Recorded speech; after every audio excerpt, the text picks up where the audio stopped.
Yo, what's up? Maraming salamat.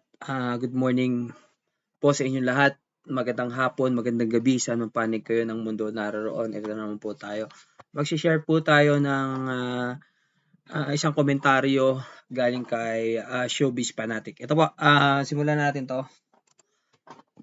Dahil sa ginawa mong pangtatraidor sa buong bayan, mukhang mauulit ang kasaysayan.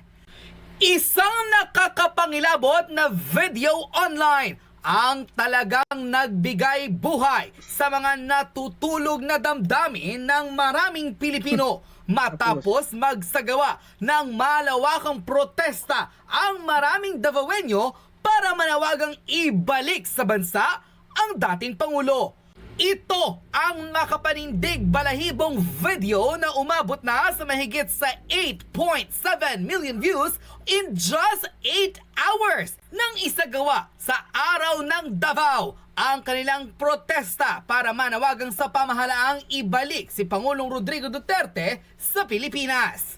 Matatandang hindi lamang ang Davaoenyo kundi ang bawat Pilipino ay tumututol sa naging hakbang ng pamahalaang isuko sa banyagang husgado ang former president at dito'y litisin para sa di umunay akusasyon ng extrajudicial killings. Ngunit 5 araw pa lamang ang nakakalipas, mukhang ramdam ng araw ng Malacanang ang galit ng taong bayan dahil sa araw na ito bumahana ng libu-libong tao.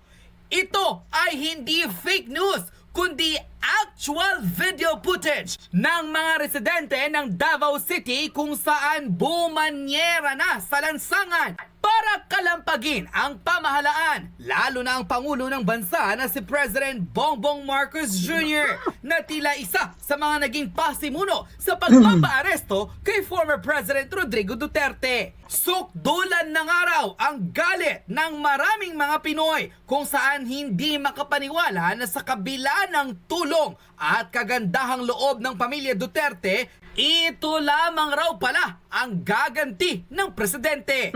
Ngunit wag raw magiging kampante si Pangulong Bongbong Marcos dahil matapos niyang traidorin ang bayan, mukhang mauulit nga raw ang kasaysayan dahil tulad ng kanyang ama, tila galit na ang tao at gusto na silang palayasin sa Malacanang. Tapos ka. Narito at panoorin ang nakakapangilabot na viral video online kung saan nagsimula na ang kilos protesta ng maraming Davaoenyo kung saan nanindigang hindi susuko hanggang sa mapauwi sa bansa ang dating Pangulo na siyang ipinagkanulo ng walang kwenta raw na gobyerno. Libo-libong botante galit na sa presidente.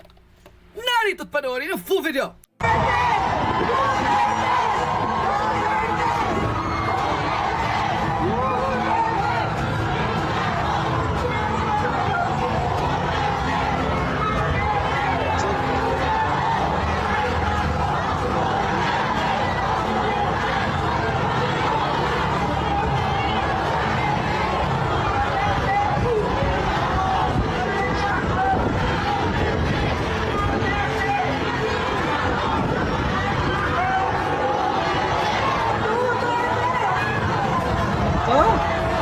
Galit na sa bayan ng Pilipino, mga kababayan dito.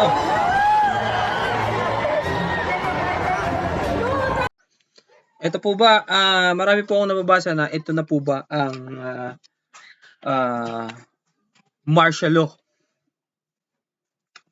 At isang pagtitipo na naman po ang nagaganap sa Kamindanawan. People power na nga po ba? At ayan po, panoorin po natin. Diretso po natin.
Oh, patay ka, bangag.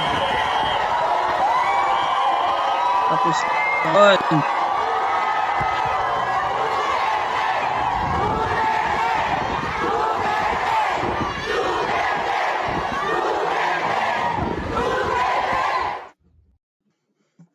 The Mitsubishi Outlander PHEV is more than one thing.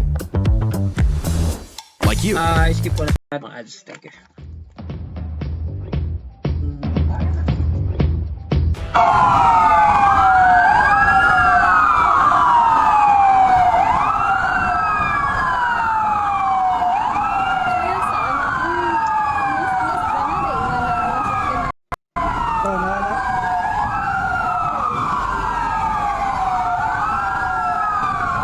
Davao po. Ito po, Davao nag-People's Power na. Sa araw po yan ng Davao. Ganda kayo natin to.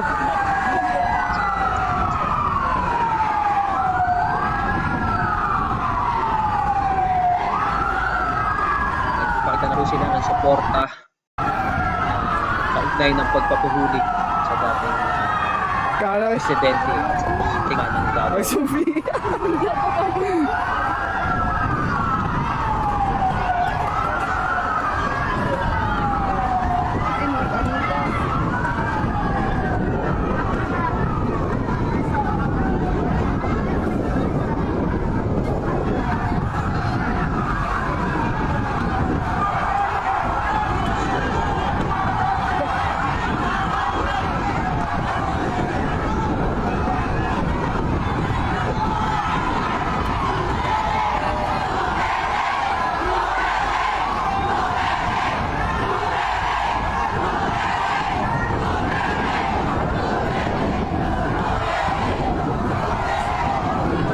Ano kayo sa natin? Patay tayo dyan.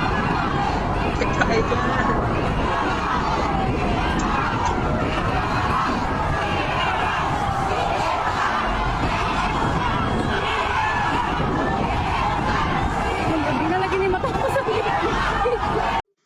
Ito, maraming mauulit po ba ang kasaysayan ng bansang Pilipinas? Problema ni Malobat oh.